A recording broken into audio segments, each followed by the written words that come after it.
acá.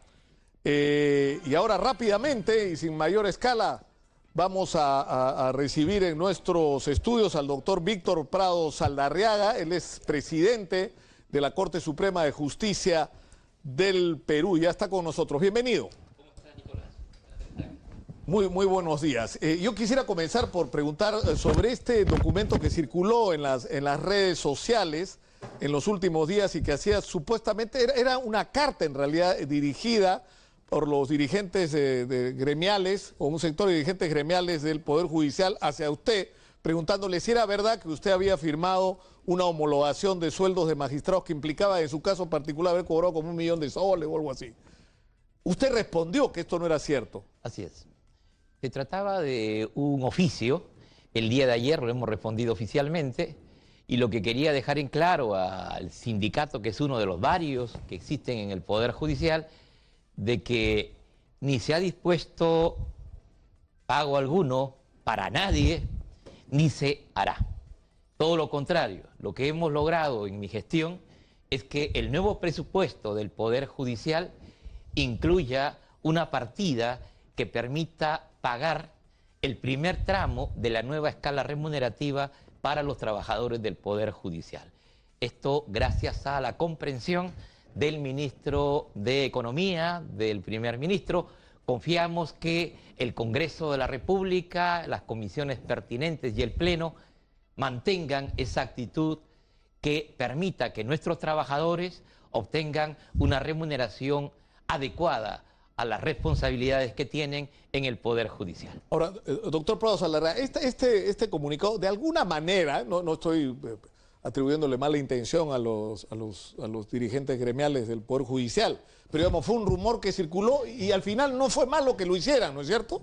Porque es bueno poner las cosas sobre la mesa, hablar claramente de ellas y no dejar las cosas al al rumor. De hecho, que quizás el enfoque es el que podemos catalogar como de exceso de suspicacia en algún sentido, ¿no? El Poder Judicial no puede disponer ningún pago que no esté habilitado presupuestalmente.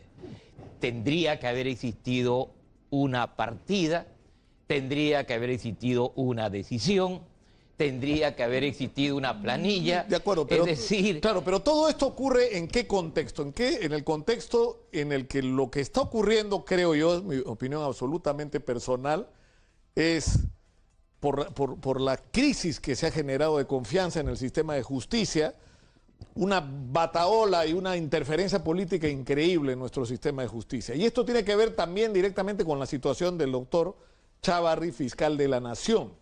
Entonces yo no sé si es impertinente preguntárselo, pero es una pregunta que está planteada. ¿Cuál es su opinión sobre el tema de la situación del doctor Chávarri y cuál es su juicio personal sobre cómo se debe manejar este asunto? Bueno, lo he dicho en más de una ocasión. Creo que ya es conocido el discurso oficial que tenemos como institución y que nosotros no intervenimos en el espacio y en las decisiones de otras instituciones, que lamentamos muy de veras la crisis por la cual atraviesa el Ministerio Público en este momento a partir de sus cuadros dirigenciales.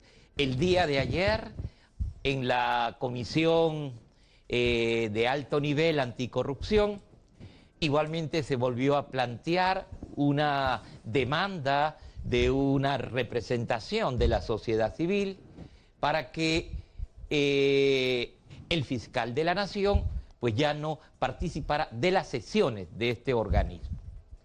Una parlamentaria, de manera, en mi concepto, poco adecuada a las circunstancias, señaló incluso que había una especie de interés particular porque, bueno, como ya es de dominio público, yo soy padrino de uno de los hijos del señor Sánchez Velarde, ¿no? Bueno, yo ya había adelantado que el Poder Judicial, porque esa es nuestra política, se iba a abstener de participar en la votación y en la discusión de este tema, cosa que ocurrió. Y la CAN, ya con otro presidente circunstancial, debido a esta actitud que nosotros entendemos propia de la coyuntura que usted ha descrito, sencillamente pues mantuvimos nuestra abstención. Ya ese escenario ha tomado una decisión. Claro, pero la decisión ha sido, es decir, porque al final, ¿qué fue lo que pasó? ¿Fue una decisión del propio fiscal de la Nación excluirse de participar en estas reuniones? ¿O fue una decisión de la comisión de excluirlo hasta que acaben las investigaciones? Este organismo es lo que ha señalado, ¿no? Y en una salida que me parece a mí muy atinada, ¿no? Lo que finalmente se ha decidido es que la representación que por ley corresponde al Ministerio Público sea ejercida por otro fiscal, en tanto el titular de la institución. Ahora, claro, pero el problema es que eso no puede ser considerado una intromisión, porque se ha hablado mucho de la intromisión, ¿no es cierto? Es decir, yo recuerdo, por ejemplo, cuando se presentaron denuncias constitucionales contra Pablo Sánchez, se firmaban documentos, circulaban declaraciones en contra de la intromisión política en el Ministerio Público, ¿no? O sea, ahora, digamos, ha cambiado de tinte político, por decirlo de alguna manera, el cuestionamiento, pero... Sí, bueno, lo que yo he observado, ¿no?, es que al interior de este organismo, y tenían algunos antecedentes, pues formularon ese pedido, ¿no? Ese pedido que fue avalado por, de los que tienen capacidad de voto, un número mayoritario al que rechazó el pedido. O sea, solamente hubo un voto en contra, ¿no es cierto? El de la representación del Congreso. Del Congreso de la República. Porque incluso el representante del Ejecutivo votó a favor, ¿no? Entiendo. Así es, y también del Acuerdo Nacional. Y también el representante del Acuerdo Nacional. Ahora, ¿esto qué consecuencias prácticas va a tener, doctor? No, sencillamente que al interior de la Asamblea, pues como ya ha existido, porque en las últimas reuniones concurre otro fiscal en representación del Ministerio Público, porque de lo que se trata de la CAN no es tanto de personas, sino de instituciones, cuyo objetivo esencial es el de construir políticas dirigidas a promover la integridad en el servicio público, a combatir las prácticas de corrupción en las instituciones. Así que ese es el único efecto material que hay. Claro, ahora, el problema es que alguna gente podría, por ejemplo, le digo, ¿no? O sea, el Acuerdo Nacional tiene en su seno la representación de partidos políticos, ¿no es verdad? Muchos de cuyos dirigentes más importantes están seriamente cuestionados por actos de corrupción. El Acuerdo Nacional. Claro. No, yo le hablo de la CAN. Claro, pero me dijo usted, ¿quiénes participan en la CAN en este momento? La CAN son el presidente del Poder Judicial, la Fiscalía de la Nación, la Defensoría del Pueblo, el presidente del Tribunal Constitucional, el presidente de la Asamblea Nacional Regional, el presidente de la Asociación de Municipalidades, el presidente del sistema de prensa, es decir, el presidente de Proética, el presidente de la CONFIEP, es decir, es un equipo multisectorial.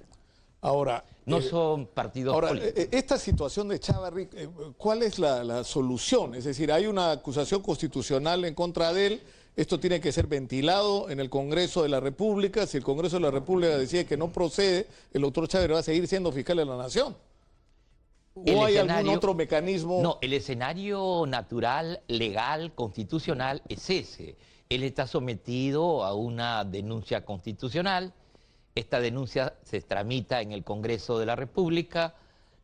El Congreso, a través de sus comisiones respectivas y de su pleno, decide si le da validez, si la declara fundada o la rechaza y la archiva. Ahora, a raíz de lo ocurrido, para ir ya a los asuntos de fondo, con los cuellos blancos del Callao, es decir, esta investigación comienza porque se está, digamos, persiguiendo a una organización asociada al narcotráfico, el sicariato y la extorsión. Y se descubre que hay un brazo legal y en la investigación de este brazo legal se llega hasta el doctor César Inostroza y Walter Ríos, ¿no es cierto? El tema es qué es lo que está pasando y va a pasar con esta investigación. Es decir, ¿en qué punto está? La ruta es similar. O sea, esto está todavía en el Ministerio Público. Todo está en este momento en el Congreso de la República. Claro, en lo que compete a los... que claro. son, en este caso, al que tiene la condición de juez de la Corte Suprema. La otra persona está ya ligada a un proceso penal, ¿no? Y por ende se encuentra en una situación de privación de libertad. Con él continúa el proceso, acaban las investigaciones, viene un juicio y se entiende una sentencia. Claro, pero de lo que estamos hablando es de un caso particular, en primer lugar, y hasta qué punto esto puede ser digamos, un mal más sistémico, ¿no es cierto? O sea, ¿de qué se está hablando? ¿Qué tipo de vinculación podrían tener? Porque todo lo que hemos estado conociendo hasta ahora se refiere a un ámbito que tiene que ver más a las relaciones que tienen estos magistrados con el Consejo Nacional de la Magistratura, las relaciones que tienen entre ellos, las relaciones que ellos tienen de favores, de nombramientos o de algunas resoluciones judiciales. Pero acá se está hablando, en el caso del Callao, de un asunto mucho más serio, que es el tema de supuestamente el favorecimiento con resoluciones judiciales a involucrados en casos de narcotráfico. Y eso lo que plantea es, hasta donde entiendo, que era lo que originalmente se estaba investigando, era cómo se podía cambiar una comparecencia, ¿no es verdad?, por una detención o una prisión preventiva para favorecer la fuga del procesado, como ha ocurrido aparentemente en varios casos de narcotráfico. Es decir, eso, digamos, eso es de lo que estamos hablando. Ese es Bueno, en más de una ocasión también he mencionado que la criminalidad organizada en general, la que opera en el mundo actualmente, son estructuras que se construyen no solamente con unidades dedicadas a la realización de bienes y servicios ilegales, como puede ser la venta de drogas, la trata de personas, la minería ilegal, sino que en su organigrama incorporan también unidades dedicadas a la infiltración de organizaciones que en su entorno pueden resultarle negativas, sea en competencia con otras organizaciones criminales o frente a las agencias dirigidas a la prevención y control del delito. De allí que la infiltración en las entidades de la policía, el Ministerio Público, el Poder Judicial, el gobierno, la prensa, son una práctica que es propia de estas organizaciones.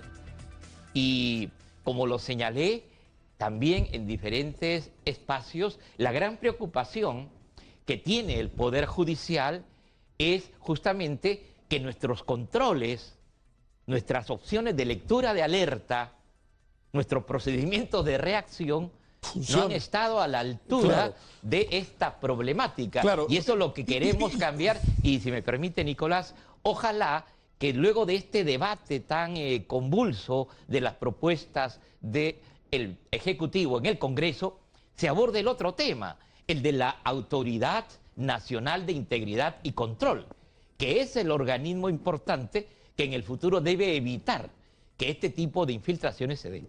Claro, por eso yo quisiera que vayamos a la pausa y tras ella me conteste usted, doctor Prados Saldarriaga, dos preguntas. Es decir, usted mismo ha descrito lo que ha estado lamentablemente ocurriendo en la sociedad, pero la interrogante es cuán extendido ha estado, por eso le digo, es decir, no me lo conteste ahora, o sea, estamos hablando de que en el Callao, y por lo que hemos escuchado de Inostroza y de Walter Ríos, había un tráfico de resoluciones, ¿no es cierto? La pregunta es si eso, o sea, eso no es una excepción, que es como se nos ha dicho sistemáticamente cada vez que hablábamos de corrupción en el Poder Judicial. Primera pregunta, para anotar. Y la segunda, estas evidencias que estamos teniendo hoy no nos dan derecho a exigir la revisión de aquellas resoluciones judiciales en que estos jueces hayan estado involucrados. Yo creo que eso también es trascendente. Vamos a la pausa. Regresamos con el doctor Prados Saldarriaga, presidente de la Corte Suprema de Justicia del Perú. Excelencia académica para un mundo globalizado. Está en nuestros estudios el doctor Víctor Prados Saldarriaga, presidente de la Corte Suprema de Justicia. Me acaba de llegar este documento, usted mismo es testigo, doctor Prados Saldarriaga, y lo tengo, como hice la otra vez, que cuando me llegó el documento yo lo primero que hice fue comunicarme claro con usted para preguntarle, ahora lo tengo al frente, y se lo pregunto en vivo y en directo. Esto es supuestamente una notificación, un oficio que envía la Corte Superior de Justicia, el quinto juzgado especializado en lo constitucional, sobre una demanda que puso la Asociación de Magistrados con respecto al pago de la liquidación pericial, el pago a magistrados por concepto de reintegro de remuneraciones homologadas, de 13 magistrados donde está el doctor Duberlí Rodríguez, Ana María Aranda, Walter Jáuregui, Jacinto Julio Rodríguez, Javier Arévalo, Héctor Enrique Lama, Janet Tello, Ángel Romero, Josué Parona, usted, Jorge Luis Salas, Elvia Barrios y José Inostroza Pariachi. Y el monto en lo que aparece acá es que usted debería recibir un total de 1.229.221,90. Y el total que deberían recibir estos 13 magistrados son más de 18 millones de soles. Esto es una resolución donde se combina a la gerencia del Poder Judicial a pagarles esto porque dicen que se les debe a raíz de esta demanda. Sí, ese es un documento del año 2017, si no me equivoco. La Asociación de Magistrados desde hace varios años, me parece desde el 2009, viene desarrollando acciones judiciales a efecto de que se homologuen judiciales, a efecto de que se homologuen bonos que fueron estableciéndose en el tiempo. Pero obviamente 3.000 magistrados están en esa condición. El presupuesto del Poder Judicial nunca va a pagar eso, y menos mi despacho. Así que sencillamente ese es un buen documento, pero... O sea, la resolución nunca existe, supuestamente está amparada por... ¿no? Es todo un proceso judicial, ¿no? Incluso allí hablan de un peritaje, esto es... Los peritos determinan en el tiempo... Claro, los peritos habrían establecido que lo que les dejaron de pagar fue este monto y eso es lo que tendrían que eso reponer. No se va a pagar, lamentablemente, pues sería tener un presupuesto igual al del Poder Judicial, cosa que nunca va a ocurrir, ¿no? Así que si esa era la idea que se conectaba con ese documento, ya le he contestado. O sea, esto no se ha pagado. Ni se va a pagar. En todo caso, bajo su gestión. Creo que desbancaríamos al Poder Judicial y al Estado si es que hubiese este pago. Quizás lo que es importante sacar de experiencia es que cuando hay este tipo de demandas, que son también laborales, son derechos, el Estado deberá en su momento de organizar mecanismos que obviamente no generen por intereses, me imagino, estamos hablando de más o menos 30 años que tiene este tipo de deuda, vayan generando tal cúmulo que a la postre pueda resultar de esa manera. Ahora, sí. Doctor Prado Saldarrea, yo le preguntaba, está claro, y es más, ustedes han intervenido el Poder Judicial en el Callao. Así es. Hay una crisis en la segunda sala penal, que ya no existe más, ¿no es cierto? La segunda sala penal transitoria de la Corte Suprema que encabezaba César Inostroza. Pero la pregunta es, y se lo digo con justificación, porque reiteradamente yo como periodista le he preguntado a los múltiples presidentes de la Corte Suprema de Justicia del Perú sobre la corrupción en el Poder Judicial y siempre la respuesta fue la misma. No generalices, es una excepción, son casos aislados. No pues, no era así. Creo que la primera oportunidad que tuve la gentileza de ser invitado por su programa, yo anuncié que se iban a visitar 14 cortes del país. A la fecha ya hemos visitado 18.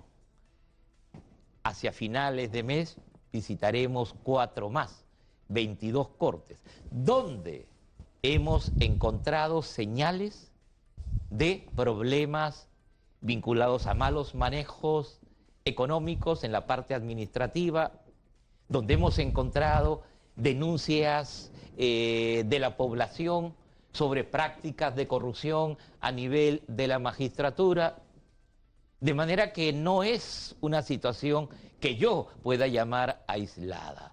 Hay un problema serio de infiltración que en algunas localidades es más visible que en otras, y eso es lo que ahora nosotros nos toca atender. Yo sé que es para una institución difícil asimilar Claro, no. el grado de penetración. Es difícil aceptar o escuchar lo que usted está diciendo, porque esto, y se lo digo, no porque esté acá usted, es la primera vez que escucho al presidente de la Corte Suprema de Justicia del Perú hacer un diagnóstico tan desgarrador de su propia institución. No es una excepción, señor, estamos atravesados por esto. ¿Qué es esto? ¿Un cáncer? Lo que ocurre es que no hemos tenido una política de trabajo analítico de las alertas. Yo creo, por ende, que este proyecto que hoy no se discute todavía en el Congreso, de las autoridades autónomas de integridad y que van a ser la especie de reemplazo de la asociación, perdón, de la Oficina de Control de la Magistratura, y que van a tener otros mecanismos de actuación, incluyendo investigaciones especiales, van a ser la herramienta que nos va a permitir llegar. Ahora, pero el problema es cómo se enfrenta la crisis en este instante, porque el tema es que no tenemos Consejo Nacional de la Magistratura, ¿no es cierto? Y usted ha presentado al Congreso de la República un requerimiento para que se tomen medidas de emergencia frente a esta situación. Es decir, que se autorice de manera, no sé, transitoria, provisional, no sé qué definición darle. Transitoria a la Corte Suprema para que pueda, por ejemplo, es decir, si ustedes van a Piura, si ustedes van a Ayacucho, si ustedes van al Santa, si ustedes, bueno, casi por todo el país, ¿no es cierto? Y encuentran inconductas, magistrados que no merecen estar ahí, no los pueden sacar. Hoy por la mañana, antes de venir a su programa, he firmado 3 nuevos pedidos de destitución que los tengo que remitir al Consejo de la Magistratura, que hoy solamente está vinculado a una persona, que es una especie de mesa de partes con el respeto del funcionario, porque estará acumulando allí todos los distintos pedidos de destitución que le formulamos. Estamos sencillamente en un momento en el cual no se resuelve y no se puede resolver. Y la resolución... Y yo he pedido eso al Congreso, entiendo que la coyuntura, entiendo que la dinámica de los últimos días... Además el tema es así, el Consejo Nacional de la Magistratura no existe en este momento, ¿no es cierto? Se va a hacer una votación en el Congreso de la República, esto va a ir a un referéndum, ¿no es verdad?, de ratificatorio, y eso es el plazo más corto, y de inmediato lo que tendría que ocurrir es un proceso de elección. Ahora, eso va a tomar meses inevitablemente. ¿Qué hacemos en el camino? Usted dice que nos faculten con cargo a que ratifique el nuevo Consejo a sacar a quien haya que sacar. Eso es lo que pedimos. ¿Y de quién depende eso? Del Congreso de la República. Es una reforma a la legislación propia del Poder Judicial. Darle facultades a la Sala Plena mientras dure esta situación de falta de autoridad competente, podamos asumir nosotros la posibilidad de suspender jueces de todos los niveles, podamos separarlos transitoriamente mientras esto se estabiliza. Y si me permite, me acaban de comunicar que aquella resolución que usted leyó hace poco se encuentra aún en proceso, ¿no? Hay un trámite de apelación ante una sala constitucional de la Corte de Lima, ni siquiera está. Es decir, que el Poder Judicial ha apelado esa resolución. Como debe de ser, ¿no? Como debe de ser, porque obviamente, como ha visto usted esa cantidad, ahora, se quedaría sin presupuesto. ¿Qué es lo que tendría que ocurrir, digamos ya? Vamos a ir al cambio en el Consejo Nacional de la Magistratura, eso va a ser un proceso que va a tomar meses, y en el camino lo que debería permitirse es que la Sala Plena de la Corte Suprema tenga la atribución para sacar del Poder Judicial a los que tenga que sacar. Apartarlos cuando menos. De hecho, hoy recibía también un reporte. Señor, ¿qué hacemos? Estos magistrados que han sido señalados, estos magistrados que están con procesos, siguen aquí. Claro que siguen allí, porque no hay herramienta legal, que permita, no hay autoridad. Claro. La situación es grave, eso es lo que yo hago, por favor, secuencia al Congreso. Esta situación es grave para la institución. Acaba usted de escuchar la lectura de las encuestas. Si bien subimos algo, seguimos en una media bastante negativa. Y claro, mucho de ello se debe a que no podemos cambiar esto. Algo más que quiero anunciar, el complemento. En breve haremos ya la segunda parte del trabajo, esto es, una reorganización de las gerencias del Poder Judicial. Eso es lo que viene. Para eso sí tienen atribución. Eso ya está en nuestra actividad y vamos a hacerlo con apoyo de las instituciones oficiales, de manera que en el futuro toda plaza, toda necesidad de personal sea cubierta por concurso público. Como debería ser. Como tiene que ser siempre. Ahora, yo le hice una pregunta antes de la pausa con respecto a qué pasa, por ejemplo, este vocal González, se le descubre coimeando, le pide 30.000 soles a un litigante y se le descubre cobrando 5 de los 30. Y eso es por su resolución, por su firma, ¿no es cierto? Entonces, esto plantea una interrogante. Este mismo señor decidió que el caso Comunicore terminara en la impunidad. Este mismo señor tomó decisiones en casos planteados por Nadine Heredia y Antumala. Este mismo señor tomó decisiones con respecto al caso de Alejandro Toledo. Entonces, no es legítimo suponer que si ocurrió en un caso, ¿no es cierto?, esta puede haber sido una práctica de este magistrado y por lo tanto habría que revisar sus decisiones. Por ejemplo.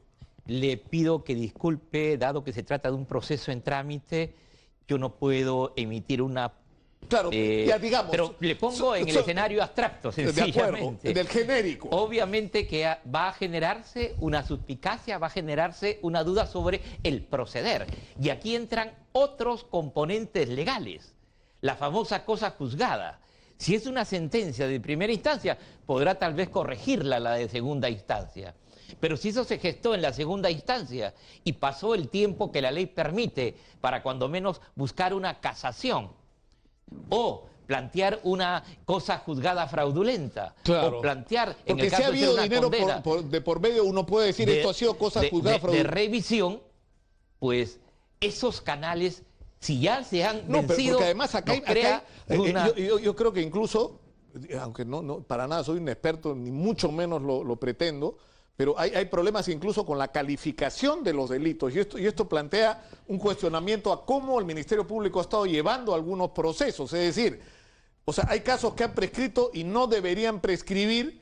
O sea, por ejemplo, ahorita se está discutiendo el tema del financiamiento de campañas. Yo no sé cómo diablos se va a separar el financiamiento de campañas de todo el mecanismo de la organización de la corrupción de la obra pública en el Perú. Si tú financiabas campaña para la obra pública, o sea, era una cadena. Tú no puedes separar el financiamiento como un delito aislado. Entonces decir, no, eso no es delito, por supuesto que sí. Entonces, ahí entra una discusión de calificación. Si me permite, ¿no? Es más, ya no le hablo como presidente del Poder Judicial, sino como especialista en derecho penal. Para mí, incluso no sería necesario tener un nuevo delito. Basta con las normas que tenemos para ese tipo de conductas procesarlas. Lo de la calificación jurídica que usted menciona es correcta. Y aquí es donde tenemos que forzar también la capacitación. Yo insisto mucho en la necesidad de que la Academia de la Magistratura tenga un protagonismo mayor. Yo acabo de ver los proyectos que presenta ya como un dictamen la Comisión de Constitución y a la Academia de la Magistratura pues se le menciona en una línea de manera bastante poco coherente. Es decir, tanto esfuerzo, tanta discusión. Yo estuve 4 horas en una comisión, la de justicia, luego estuve 2 en la comisión de Constitución, y lo que ahora veo como documentos finales son, carambas, bastantes pobres en línea de aportes y en línea de concreción de ideas. Es más, le voy a plantear una sola línea. Yo planteé de manera enfática, cuidado con la votación final del Consejo de la Magistratura.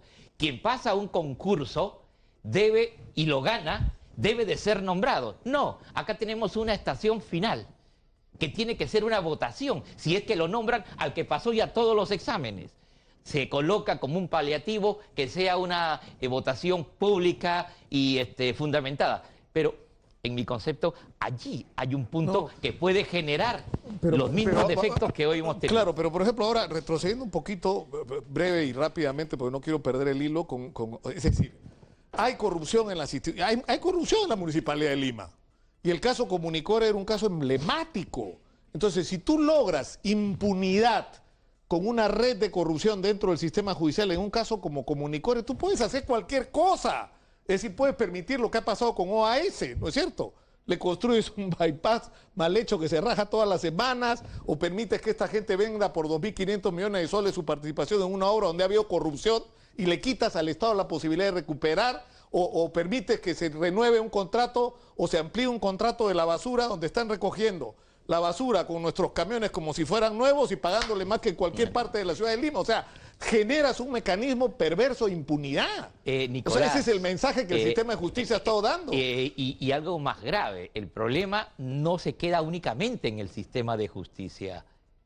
Duele decirlo, pero nuestra población ha estado vinculándose con un proceso de cultura de corrupción, de tolerancia de corrupción. Y esto lamentablemente no es solamente un proceso y un efecto que se da en el Perú. Esto es algo que recorre en la actualidad toda Latinoamérica. Mire usted el caso argentino, mire usted el caso... Sí, ayer han iniciado el proceso formal contra Cristina Kirchner, la ¿no? presencia de las personas expuestas políticamente, las personas de poder en todos estos procesos de corrupción, nos muestra pues que faltan otros elementos para que realmente la lógica de la integridad, de la probidad, calce y se internalice en el trabajo de los magistrados. Si me permite terminar, algo que es vital igualmente. Nosotros tenemos que desarrollar acciones más activas desde la CAN. Mi primer mensaje cuando llegué a la CAN fue decirles, oiga, señores, a la disculpen. Comisión Anticorrupción, ¿no es cierto? Perfecto, disculpen de que parezca hasta irónico que el Poder Judicial esté presidiendo la CAN en este momento y dadas las circunstancias. Pero le digo, la CAN debe dejar de ser esa reunión que a veces se hace compleja como la que se ha tenido en las dos últimas sesiones y actuar, porque yo soy crítico de la CAN y se los he dicho con mucha claridad. Nosotros tenemos que ocupar el lugar de la prevención. De lo contrario, esta desafortunada experiencia que se va dando en el Poder Judicial, que usted proyecta, se da también en las municipalidades, se da en los gobiernos regionales. Si hacemos una lista de cuántos gobiernos regionales tenemos implicados en delitos de corrupción, pues caramba, tenemos un mapa grande del Perú. Entonces, eso es lo que tenemos que hacer. Antes de terminar, hay un mensaje que ha publicado en el Twitter el fiscal de la Nación, Pedro Gonzalo Chávarri, porque hay una controversia con respecto a lo que está pasando en relación a la investigación de los CNM audios. O sea, él como fiscal de la Nación debía, ¿no es cierto?, encabezar esta investigación. Él dice que desde el 1 de agosto y en aras del principio de objetividad, le transfirió al fiscal Pablo Sánchez, que es el fiscal supremo más antiguo, la titularidad de este proceso. Es decir, que el que tiene que asistir, el que tiene que ir y llevar todas estas diligencias es el doctor Pablo Sánchez y no él. Eso es un procedimiento adecuado, ¿no es cierto?, dadas las circunstancias, ¿no? O sea, es decir, si están pretendiendo involucrarnos en el proceso, él dice, yo no me involucro, que lo haga el fiscal más antiguo. Es para eso él dice, yo no me involucro, que lo haga el fiscal más antiguo. Es parte de sus atribuciones, ¿no? Bueno, yo no conozco en detalle cómo es que distribuyen los procedimientos los fiscales supremos en línea operativa, ¿no? Yo espero, y lo vuelvo a reiterar, que esta institución vuelva a recuperar la normalidad funcional, vuelva a tener la expectativa social que merece, sobre todo en la coyuntura y frente a los procesos que actualmente se dan en nuestro medio. Última pregunta y le rogaría una respuesta corta. Yo he estado en contacto con periodistas brasileños y con algunos miembros del Ministerio Público que están siendo muy reservados con respecto a la información que está viniendo de Brasil. Pero lo que sí he podido saber es que vienen con todo. La pregunta, y que va a caer todo mundo, es decir, acá no se salva a nadie, porque esta bataola política que hay de unos pretendiendo que no, van a caer todos, acá no se salva a nadie.